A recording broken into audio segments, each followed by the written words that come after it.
What you see here is $10,000 on the table. You can take this money as a loan, but I will charge you a little bit of interest rate. Like most people, you take the money and you go buy a nice car. But in 10 years, it's time to pay me back. And because of interest rates, now you owe me $20,000 and not 10. You will say, I don't have money to give you. And if you don't, I take your car and a piece of your house. This is how debt works. And after 3 years of traveling the world, I noticed that this is exactly what China is doing. For example, take the small island nation of Sri Lanka. This developing country needs money and China has a lot of it. So Sri Lanka took billions of dollars in Chinese loans. It was easy money just there to be taken.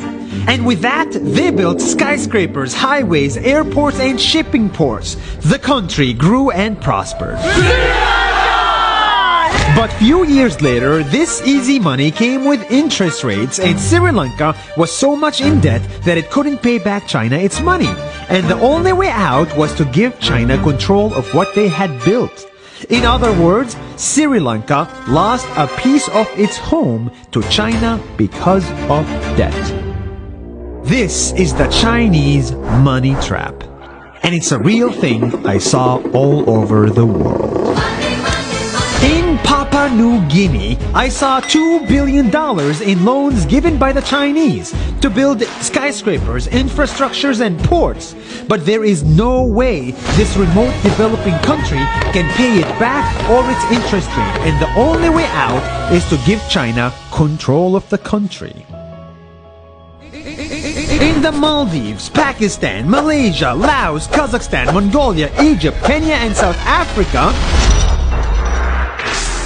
the same thing is happening, and many countries are struggling to pay back Chinese loans. If you look closely, all these infrastructure projects like highways, ports, and bridges connect to China through the sea or through the land to form something far bigger, far more powerful than just a bridge. A new Silk Road. The world is already made by China, and I think slowly it will be owned by China.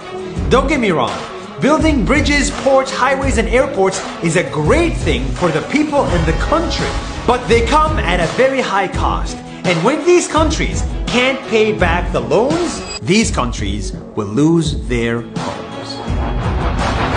One thing my parents had taught me is that there's no such thing as a free lunch or a free ride. So if we're not careful with our money or other people's money, then we better start learning Chinese. 下周见。